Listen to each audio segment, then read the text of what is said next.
I mean, it's a $3,000 item, so if someone stuffs it full of, nickel or copper, especially copper, could really fool the machine if you didn't have the bridge. Got to give it a little time and see what's happening. It's disappearing. Yes. Before these testers existed, years ago when I worked at a coin shop in the early 80s, this is the only test we had, and it was quite accurate. One other thing that some people might or might not know is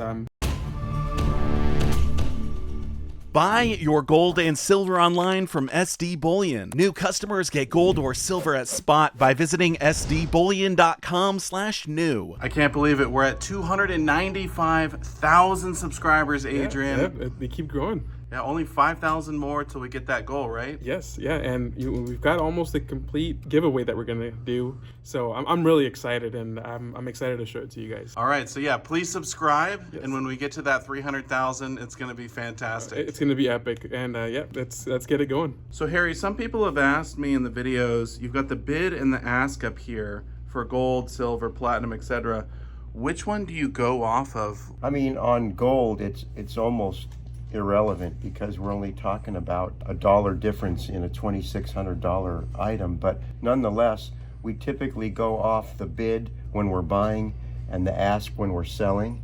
With regard to silver, we're doing the same thing, though we tend to price our silver in net pricing, not spot plus something, but just give a net price. Right. But I'm basing it off the bid and the ask. Bear in mind, though, those bid and asks refer to paper contracts and paper transactions, so it really doesn't matter, particularly on gold. On silver, there's a 9 or 10 cent difference, which is more significant when you're talking $32, but still, it's a very minor thing. Yeah, it's just one of those things, like if you're new to precious metals and you see two different prices, maybe you don't really understand why there's two prices. Which one do they use? Does it matter? It doesn't matter much, and remember, the physical market is far different than the paper market, and because of that, you're always going to pay more than what that looks like. We pay more than what that says because the physical market is always going to be higher. Right. So essentially, if they're looking at the two prices, you're probably going off the higher one when you're selling, right? Correct. And then when you're buying back from the public, typically you go with the lower one? Yes, except the exception to that, on U.S. gold bullion, I tend to use the ask. Just, it's another dollar and make people a little happier if I can. Yeah. Have people been selling a lot recently with the spike in price? Yeah, quite a bit. In fact, I can show you over on the table yesterday all the silver we bought. Yeah, let's Based check on it out. The price yesterday at one point was up over $1.25 per ounce. And Oh, man. If you come on over, I can show you what we picked up yesterday. So on the left here, we have some vintage 100-ounce Johnson Matthey bars. This came from one person from the state of Washington. They drove all the way from the Seattle area, based on your videos, which we're grateful for, of course, and came all the way here to sell us this. This was $45,600 worth of silver on the left here. Wow. What about all this? This was a couple of different people. The dimes was one person, the quarters somebody else. But again, because of the spike in price yesterday, people were eager to sell, and so we bought almost a full bag of silver, and a bag refers to $1,000 face value in U.S. constitutional or junk silver, kind of equally divided between dimes and quarters. One question I have is, how do you test something like this, one of these big bars? Can we see how you do that? Yeah, Adrian's got us set up over here with the testers? Metalytics tester. Looks like you have a few different testers over here. Yeah, so each tool is used for a different purpose. For example, for those big 100-ounce bars, this is our preferred method of testing. Can we throw one on there and see how it pans out? So this here, I think they call it the bridge. This is kind of one of the only ways to test the big bars like that, right? Yes. Because someone could hide copper in the middle and it'd be really hard to tell. Yes. You want to make sure that you're set on the correct metal, which we are. And then you want to make sure that you set it for the correct weight. So 120 ounces. Yep. All right, we got it on there. And one thing that I've noticed with these machines is that if you're working with the 3/9 fine silver, sometimes it'll come up in the yellow. Actually, the manufacturer even says that if you read through the whole book, which I'm kind of a nerd, so I did. But if it's 4/9 fine, usually it'll all be in the green. So, but this is totally testing out right. So this is a good bar. What are the two different gauges that we're looking at there? There's a top line and a middle line. Right. So So surface, and it's going completely through the bar. all the way through. Correct. Yeah, the top one is just the surface, and then the one with the arrow is all the way through, which is kind of crazy to go all the way through that thick of a piece of metal, you know? Well, you have to, like you were saying, if somebody, I mean, it's a $3,000 item, so if someone stuffed it full of, you know, nickel or copper, especially copper, could really fool the machine if you didn't have the bridge. Yeah, that's a handy tool. So what are these other tools we have up here? We have the Metalytics tester, not quite as fancy as the professional version here. We use this for quick testing of silver and gold coins where the depth isn't a real issue. We can demonstrate that for you. Oh, look at that.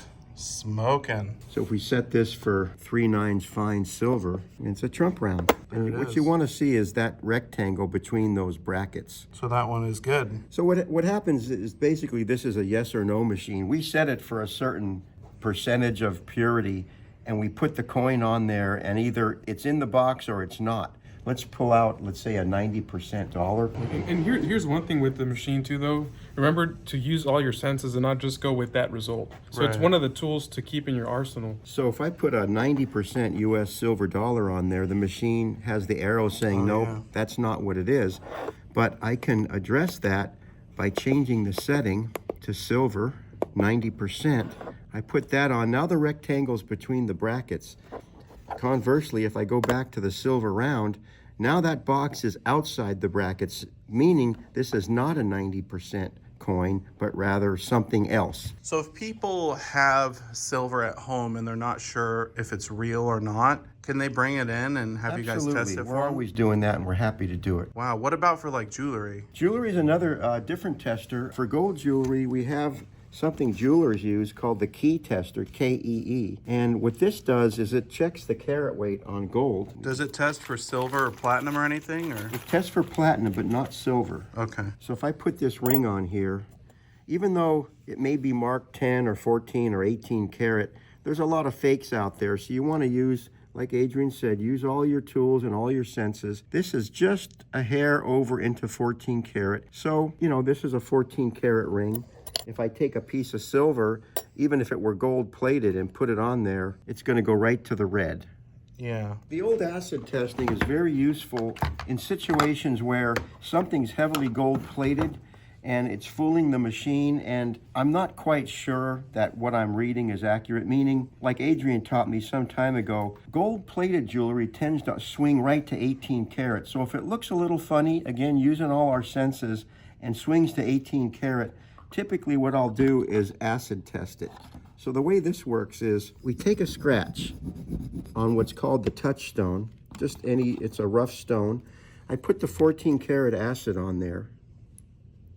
And what you want to see is that under the wet dot there, you want to see the gold remaining in place. And it is. It's not eating It it is. away. So this is 14 karat, but watch what happens when I test it with a higher strength acid. And let's go to 22 karat, which we know the ring is not.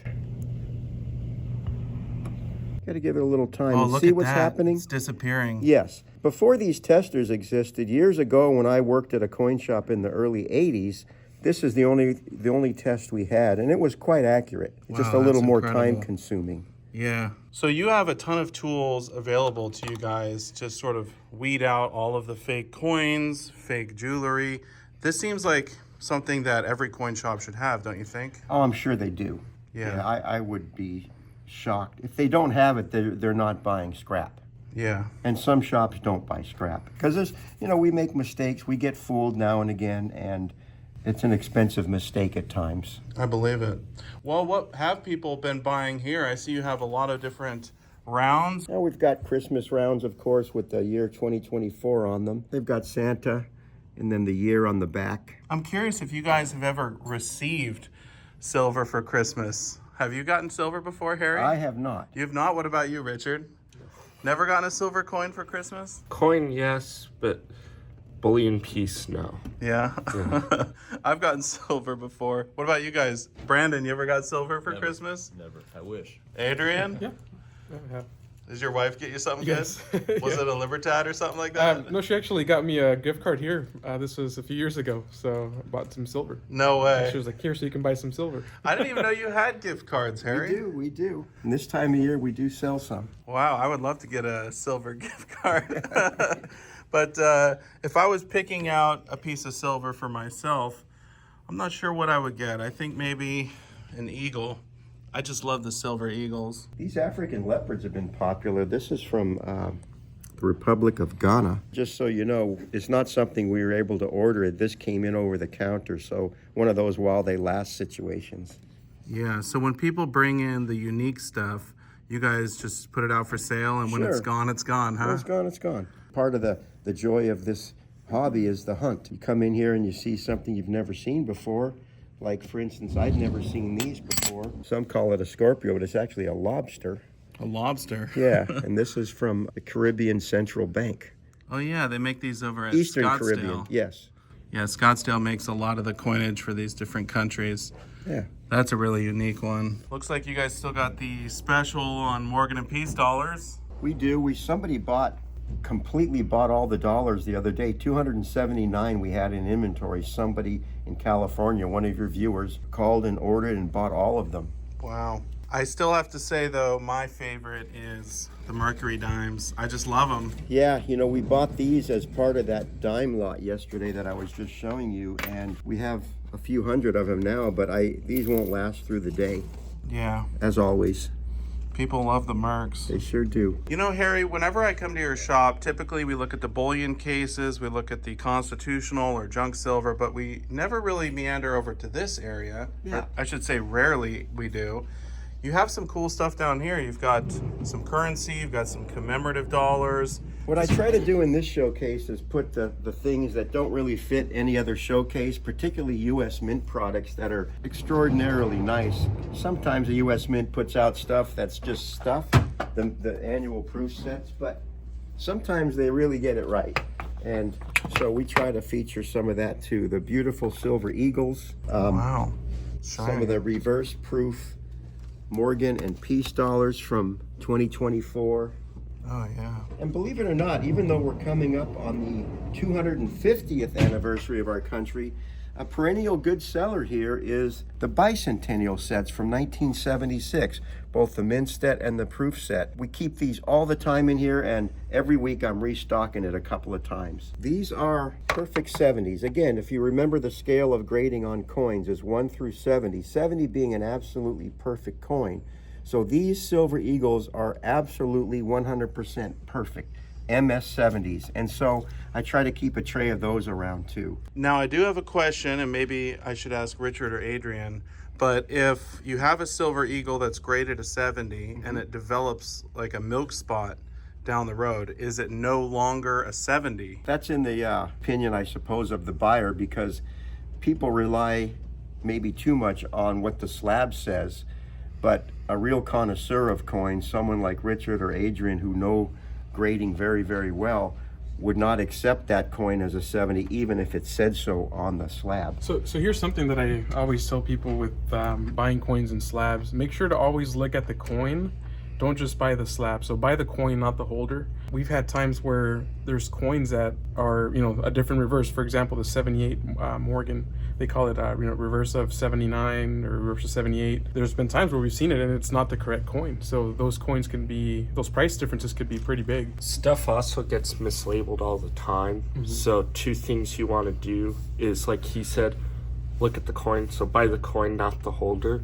The second thing is, if you do notice something like that, contact PCGS or NGC or whatever other grading company it might be and see if they can't resolve it. Go over their policies, because sometimes if they mislabel something, they'll deal with it. Not always though, so you do have to check. Another big thing, for example, like you're saying with the 70s, we definitely would not buy that as a 70. because there's going to be a lot of people looking at that and being like, wow, that's a really spotty coin. It's no longer a 70, especially when PCGS or NGC would go, oh yeah, that's no longer a 70, and put it in a new holder at a lower grade. So when they grade it a 70, that's at the time of grading. And then if it develops like a milk spot down the road, if you wanted to send it in and get it reholdered, for example, they would change it from a 70. What I've seen and what I've known from people that send stuff in like that, they happen to get a call from PCGS or NGC saying, hey,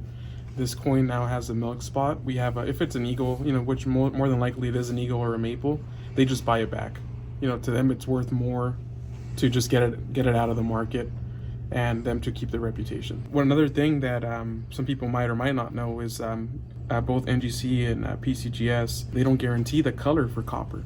So if you have a coin that's graded, mint state red or red brown, they don't guarantee that coin will stay that color. Yeah, it could change over time. Yes, and we've seen that happen a few times when people come to sell things and it's in a red holder, but you look at the coin and it's now a red brown or brown.